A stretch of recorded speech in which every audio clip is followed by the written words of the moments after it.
I'm back with your next class. In today's class, we're going to discuss nutrient cycling. Okay, so let's start. See, circulation or exchange of biogenetic nutrients between the living and non-living components is called nutrient cycle or biogeochemical cycle. Now, in the ecosystem, which has always limited supply of biogenetic nutrients, they are first picked up by producers, that is the plants, and made part of organic matter. Okay, that's very obvious because they are able to do photosynthesis. They will be first converting the inorganic substances into organic matter, right? Now, from producers, it passes to the higher trophic level. That means from the producers, it goes to the herbivores and then to carnivores and to the top carnivores, right? And they are then released back to the abiotic environment by the decomposers. It's when they die, their dead remains will be decomposed by the decomposers. That's how it is brought back in the abiotic state.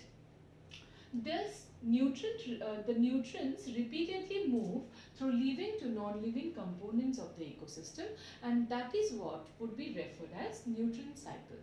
Okay. Now, types of biogeochemical cycles. Mainly, there are two types of biogeochemical cycles. First is gaseous cycle, and the next one is sedimentary cycle. Okay, so first, gaseous cycle. It is the exchange of nutrients which occurs in the gaseous or vapor form. So here the nutrient is in the gaseous state. Okay, biogeochemical is a non-mineral and reservoir pool is atmosphere or hydrosphere. Example, of course, all of you know, nitrogen, carbon, hydrogen, oxygen cycle, all of that would be falling under gaseous cycle. Out of that, carbon cycle will be discussing in details. Okay. Next, sedimentary cycle. Here, the biochemical is not in the gaseous state anymore, rather it is a mineral. Okay. And the reservoir pool is Earth's crust or lithosphere. Alright. Now, examples will be sulfur, phosphorus cycle, etc. Out of that, we'll be discussing in details phosphorus cycle. So mainly, out of the various nutrient cycles that are present in nature, for your syllabus, we'll be mainly discussing in details carbon cycle, that is under the gaseous cycle, and phosphorus cycle, that is under sedimentary cycle. Now let us discuss phosphorus cycle. Okay. See, phosphorus cycle is a very simple sedimentary cycle where the phosphorus will remain in a rock in the form of phosphate. Okay, so it all starts from the rock minerals. Okay, by weathering of rocks, the phosphorus from the rock will be going into the soil, that is in the soil solution. From the soil solution, it will be taken up or absorbed by the producer, that is the plants. Okay, from the plants, it is being taken up by the consumer, that is the herbivore. From the herbivore to the carnivore, likewise it will move to the consumers. From consumer, the phosphorus will be now, when the consumers will die, their dead remains will be decomposed. So it will be moving on to the detritus. And from detritus, after decomposition process, it is getting back into the soil. Isn't it? From there it is again becoming available to be taken up by the producers. Understood? So how it's all happening? It's a very simple process. First, the phosphorus will remain in the rocks in the form of phosphate. By weathering of rocks, the phosphorus will go into the soil. From the soil, it will be absorbed by the plants. From plants, it will move on to the animals. When the plants or animals will die, their dead remains or excretion will be decomposed by the decomposers, first converting it into detritus, and after complete decomposition, it will be converted to again soil solution, so that it will be given back to the soil for reabsorption by the plants. Alright, this is all about the phosphorus cycle. Now some important facts related to phosphorus cycle. That is, importance of phosphorus. It is the major component of biomembrane, nucleic acid and cellular energy. After all, the energy currency of the cell itself is ATP, isn't it? Adenosine triphosphate. So, it is going to be a very important mineral that is required for our survival. It is an integral component of shells, bones and teeth of animals. It it is a critical element after nitrogen. So if you remember in the mineral nutrition chapter, you know that NPK, nitrogen, phosphorus and potassium, in this sequence they act as critical element, means they are going to be present in deficient quantity than what is actually required by the plant. So after nitrogen, it is phosphorus which will act as the critical element. Okay. Next, the main source of phosphorus, as I have already told you, it's a rock containing phosphorus in the form of phosphates. Alright. Next, utilization and addition. It is absorbed by the roots of the plant, and herbivores and other animals obtain this animal from the plants. Next, animal excretion and dead remains are acted upon by the decomposers, and eventually the phosphorus, after decomposition, the phosphorus that is released becomes available for reutilization by the plants. It is so simple, okay? From rock to the soil, from soil to the plant, from plant to the animal, after decomposition back to the soil, so that it can be reabsorbed by the plants. As simple as that. Alright. Next, difference from carbon cycle. Carbon cycle we'll be discussing in the next class, but then do remember there are some important differences between the phosphorus and the carbon cycle. First one is that no respiratory release of phosphorus into the atmosphere would occur, like we are continuously releasing carbon dioxide into the atmosphere. So in case of phosphorus cycle, no such release would be occurring, and input of phosphorus through rainfall are much smaller, which will be much higher in case of carbon cycle, which you will get to know in the next class. Now let us discuss the carbon cycle, which is also a very important one.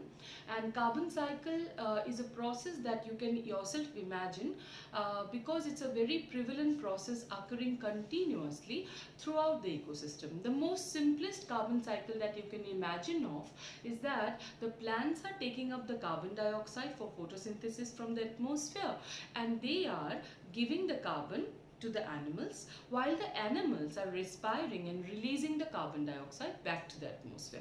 This is the smallest and the most obvious or most easy form of carbon cycle that you can imagine of, isn't it?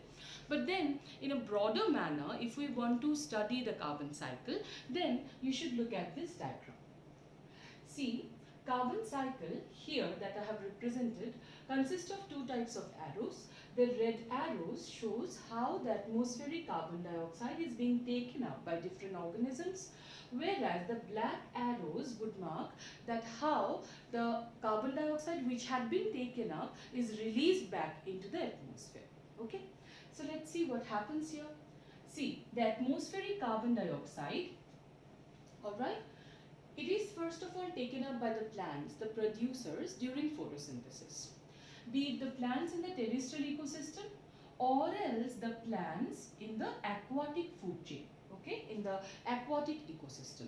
That means we are talking here about the phytoplanktons. So both the types of plants, be it in terrestrial habitat or in the aquatic ecosystem, by conducting photosynthesis, they are taking up the carbon dioxide, atmospheric carbon dioxide, and they are then initiating different processes. Like the plants, they will be converting the carbon dioxide into their organic matter form, and from there the carbon will be taken up by the animals, and eventually when the plants and animals will die, they both would be starting or initiating the detritus food chain, or else we can call it in simple words decomposition, right? So by decomposition, a part of it will be again converted to fossil and fossil fuels, right? So that much of carbon will be blocked inside the soil, right? And on the other hand, by conducting photosynthesis in the aquatic food chain, the phytoplanktons will be taking up the carbon first, and they will be blocking it in the form of skeletons or shells of the aquatic animals, right? And then eventually when those animals will die, their shells or skeletons etc. will be deposited in the form of calcareous sediments that will remain in the bed of the ocean for a very long time. So that will remain as the carbon reservoirs, okay? It will remain as a source of carbon for a very long time, and it will take a lot of time or many years to be released back into the atmosphere. Understood? Now, eventually what would happen, you see, a part of the fossil fuel will be undergoing combustion, so that again it will be released in the form of atmospheric carbon dioxide. Likewise, when the animals will undergo respiration and even the plants will undergo respiration, they will also be releasing carbon dioxide. So this is the most simplest way how we can say how carbon from the atmosphere is being taken up by the different plants and animals, how the carbon is getting reserved in the ocean or inside the soil, right? And eventually how from those reservoirs the carbon dioxide is at last released back into the atmosphere in the form of carbon dioxide. Understood? So this is all about the process of carbon cycle. Now regarding few important facts regarding the process. So see, first of all, importance of carbon. Importance of carbon is something that is very obvious, because we all are made up of carbon. Our protoplasm itself is made up of carbon, isn't it? So see here, it is a component of protoplasm, that is proteins, lipids, enzymes, etc. And it constitutes 49% of the dry weight of the organism. That means second to the water being the most abundant in our cells, second highest would be carbon. Okay, just after water, the next thing that is most abundant in our body or in our cells would be carbon. Next, sources of carbon. Out of the total quantity of global carbon, 71% is dissolved in the oceans in the form of calcareous sediments. Alright, carbon dioxide in the atmosphere is also a huge reservoir of carbon. Likewise, carbonates and graphites in the rocks and fossil fuels. All of these are huge reserves of carbon. Likewise, circulation. How the carbon is getting circulated continuously. Carbon cycling will occur through atmosphere, ocean, living and dead organisms, which are, as a rough sketch, I have been discussing in this particular diagram. All right. Now, next very important thing regarding the carbon cycle is utilization of carbon. See, 4 into 10 to the power 13 kg of carbon is fixed in the biosphere through photosynthesis annually, and some amount is lost to the sediments, skeletons, shells and removed from circulation. When the carbon from the photosynthesis is first being fixed, right, and then those phytoplankton, suppose, they are being eaten up by the animals, the small fish, the large fish, etc. And that's how that carbon will be taken up by them and will be used to form sediments, skeletons, shells, etc. That's how the carbon will be removed from circulation and it will remain as a deposit in the ocean bed. Okay. Finally is addition. How the carbon dioxide is getting added to the atmosphere again. Okay, by what processes is the carbon dioxide getting released back into the atmosphere? A considerable amount of carbon returns to the atmosphere through respiratory activities of producers and consumers. Decomposers also contribute to carbon dioxide pull by processing the waste materials. Burning of wood, forest fire and combustion of fossil fuel, organic matter, etc. also adds carbon dioxide to the atmosphere. And at last, human activities like rapid deforestation, transport, massive usage of fossil fuel, etc. also increases carbon dioxide in the atmosphere. So this is a brief regarding the entire process of carbon cycle. I hope it's clear to you. So let's move to the last topic of this chapter, that is ecosystem service. So finally we have reached the last topic of the chapter, that is ecosystem services. Now what are ecosystem services? There are various things that you receive from your ecosystem, and that too for free. Certain things which are very essential for your survival, like the fresh oxygen or the pollinating agents which are continuously pollinating your home gardens, isn't it? Or forest which provides recreational values, isn't it? All of these that you get from the ecosystem for free, they are called ecosystem services. Okay, so let's see the definition.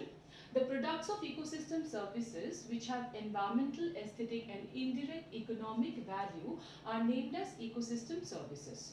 For best services, the ecosystem must be healthy. Alright. Now, following are the ecosystem services.